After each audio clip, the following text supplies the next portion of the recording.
Okay, and we are back for episode number 6.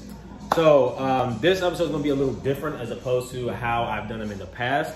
So in the past, if you've seen the previous videos, you'll see that I'll do certain different exercises along with progressions, regressions, and I'll usually focus it around something. So for example, I had the resistance band exercise where we were doing all exercises with nothing more than that. I had the body weight one for those that didn't have equipment and things of that nature. But today, I'm not gonna go over a whole workout. I'm just gonna specify on one exercise, okay? And that exercise is going to be the deadlift. So the reason why I wanna focus on just the deadlift is because it is a very technical movement. It is one of the 3 power lifts, and it's something that everybody should do, to be honest. If you are in the weight room at all, deadlifting should be somewhere incorporated in your training program. So the bench, the squat, and deadlift should be in there very regularly, okay? And because it is such a technical movement, it's pretty easy to mess up the form and the technicalities of it. So I'm gonna go over that today, okay? So we're gonna start off by going over kind of the importance of it. I'll start you off with proper footwear and then work my way down as far as the setup, kind of positioning your body to be able to get the most out of your lift and things of that nature, okay? So again, this is just all deadlifting stuff. Just go ahead and make sure that as you're watching this, and if you are actively deadlifting while you're watching this, and just follow each point one at a time. And then, you know, the hope is that by the end, you'll be able to deadlift properly, or at least better than you were before, okay? So without further delay, let's go ahead and get started by going over some shoes first, okay? So proper footwear for the deadlift. All right, and for starters, I just mentioned we're gonna go over footwear. So the reason why footwear is so important is because when you're lifting maximal or doing any of the Olympic lifts, you don't want your focus to be on your feet maybe sliding in and out of your shoe or the lack of stability in your shoe, okay? You wanna take all that focus and put it in towards the lift. So I have mine right here. So it's the shoe that I do my maximal lifts or Olympic lifts in. And if it isn't as indicative as mine is by, you know, blatantly saying power lift like that, then I'll go over a couple kind of necessities in a lifting shoe, okay? So for starters, they'll usually be pretty heavier, okay, a little heavier, solider shoes, kind of bulky. Reason being so that you're nice and stable on the ground, okay, so that you're not kind of wobbling around in it. A lot of times, not always, but a lot of times they will come with a strap, okay? That reason is just so that the shoe can hug your foot even more, again, because you want to have that stability in the shoe. And then another point is that they're usually very flat, as you can tell here. It's like literally no arch whatsoever, okay? And again, that just goes back to the point I made before about your foot just being nice and stable in the ground, okay? If you were to try to, you know, lift with, say, running shoes, for example, they're usually a lot more flexible, so your foot has a little give. It may like rock in your foot, and again, that will take away from your lift. So remember, shoes are very important when you do them. Now, if you don't have either cross-training shoes, lifting shoes like this or anything, you can go barefoot, okay? Going barefoot is perfectly fine. A lot of people do it. Some people think it's even more ideal than using a shoe because that way your feet can actually like kind of grip the ground, okay? So your feet are nice and planted. So if you don't have a lifting shoe and you're not a fan of, say, going barefoot, like you're in the gym, you don't want just to be walking around barefoot or whatever, classic shoes that you can use are Vans and Chucks, because again, they're very flat, okay? So they're very stable and then good for these kinds of lifts. Okay, now next up, so once you have your shoe wear or whether you decide to use your feet or anything, once that's already situated, we're gonna go straight into the actual lift itself, okay? So I'm gonna start off with the setup of the deadlift and then just work my way down all the way to doing the actual lift itself. Okay, so number one, got my shoes on, okay? Barbell right here, ready to go. So for starters, once you approach it, you obviously want to be in the center of the bar, okay, so that your center of gravity is on point. And then from here, what you want to do is walk up, okay? And a general rule of thumb that I'll use is your top lace. So for example, very top one, okay? Walk it up to where the bar is directly over that lace, okay? This will kind of ensure that you have the straightest bar path possible as long as the rest of your mechanics are right, okay? And as far as the feet placement, I usually tell people to go about shoulder width apart. Now, the feet placement can vary from person to person. Okay, some people might like slightly wider ones. Some people I've seen their feet even touch almost. But again, a general rule of thumb, right in between, I usually go shoulder width apart. Okay, the narrower you are, the more you will hit your posterior chain. So just keep that in mind as you're doing these. Okay. So once I've gotten my feet placement ready and I got that barbell over my laces, the next thing I usually tell people to do is to get their upper body ready. So once you're here, okay, I tell people to retract your shoulder blades / keep a proud chest.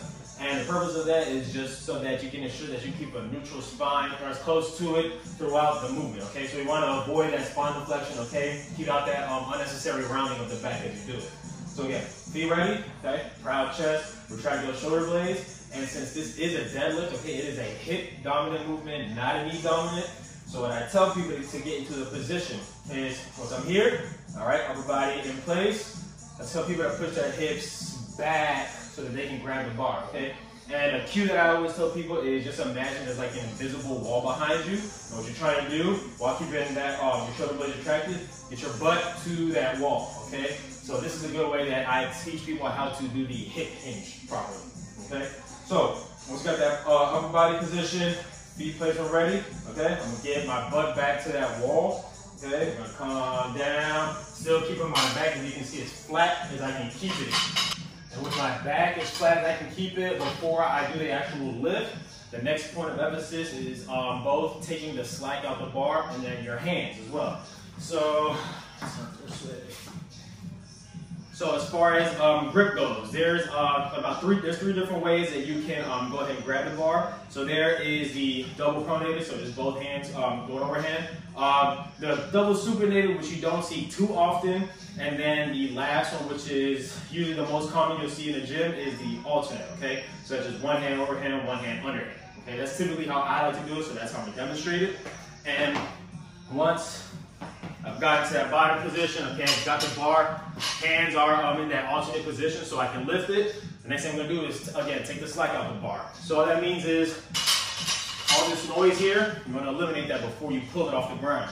So, starting here, all I'm gonna do to get the slack out of the bar is simply pulling it a little, okay, create a little total body tension already before I lift, and that'll make the lift that much easier. So, go ahead. Show you again. Once you're in this position here, okay, again, hips back, keeping that back as flat as I can. Another thing I tell people to help with the total body tension is, as I'm keeping my shoulder blades retracted, chest is out, feet are planted on the ground, I tell people to separate the ground. So that means if feet here, where they are, okay, kind of push out. Imagine that you're trying to split the ground open with your feet, okay? That'll create a lot of tension throughout your legs prior to lifting the barbell. So down here, okay? Grab the bar, take the slack out the bar.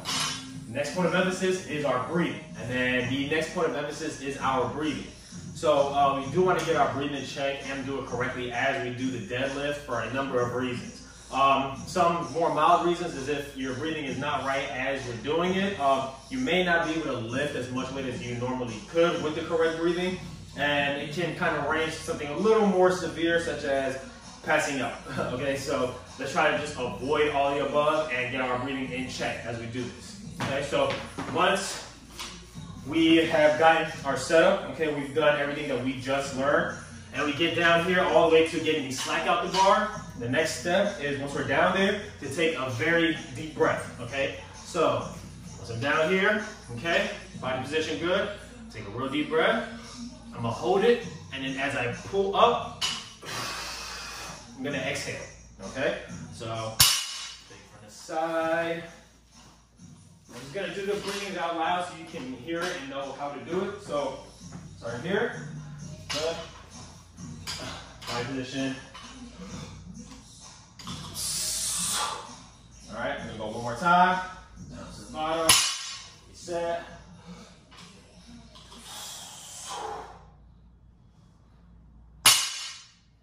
And that's how we're gonna do the inhaling and then the exhaling as, again, we're bringing the bar up and then starting all the way back down from the bottom. Okay, and now that we have gone over the setups, body positioning, and all that go into the deadlift, I did want to give you guys a little heads up, but everything that we went over today are general rules of thumbs of the deadlift, but the deadlift does kind of vary case by case, depending on things like experience, height, length of your femur, things of that nature. Again, it's very specific, very case by case. But everything we went over this video today is the general, again, rule of thumb of performing the deadlift.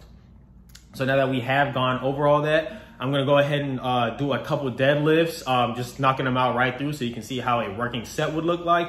And then I'll go over the deadlift one more time in kind of a slow-mo so that you can see the movement and everything, again, you know, frame by frame by frame as I do them, okay? So I'm gonna go over a couple, or go over a working set, and then we're gonna wrap up with a slow-mo video of it so that you can see it again, done as a working set and then done, you know, very, very, very slowly, okay? So for the delays, go ahead and hit the working set and then wrap up with that slow-mo. All right, and starting off with that working set first. Feet are already set up. I'm going down here to grab the bar, and then boom. All right, stand up nice and tall. So one thing I didn't mention earlier that's important is to make sure that the bar is as close to your legs as possible as you're going up and down. Reason being is if the bar is a little too far in front of you, it may cause you to, one, either round your back off as you pick it up, or two, throw you off balance, making the deadlift a lot harder than it needs to be. All right, now we're gonna slow that thing down. So again, feet placement ready. Notice I have my shoulder blades retracted. All right, proud chest. I'm going down, grabbing the bar with that alternate grip, okay? Notice my hips are pushed back. I'm trying to hit that quote unquote invisible wall, like I said earlier. Now, when it comes to lifting it, one thing I do like telling people is to quote unquote push the ground away from you. So what do I mean by that? Think of when you do a leg press, okay? When a leg press, you're sitting down and you're pushing the platform away from you, okay? So kind of visualize a deadlift the same way. So once I'm here, I'm gonna imagine like I'm pushing that ground away. All right, as you'll see in a second. Forgot how much I slowed this thing down. All right, here it is. And then I'm gonna just stand up nice and tall. Notice I'm exhaling, okay? So I'm still applying the breathing even when I'm doing this quick demo. And okay, that is the deadlift, okay? It's one of those key movements, one of those big compound movements that everybody should be incorporating in their training program, just to reiterate, okay? So we went over the intro, just introducing the deadlift, you know, importance of it, how it's a power lift. We went over shoes, we went over body positioning, feet setup, pretty much every pointer there is that goes into the deadlift. Now, as I mentioned before, this is a general rule of thumb, but again, everybody case by case is a little different. You may need to tweak something here, there to make it more the most comfortable for you, okay? Ultimately, when you do the deadlift, you want to find the setup, the hand placement, the feet placement, the body position, all that is the most comfortable for you, but still has the proper mechanics of the deadlift, okay? So that is it for today, okay? That wraps up episode 6. And then we will be back next month with episode 7, all right? So until then, take it easy, happy lifting, and I'll see you for episode 7.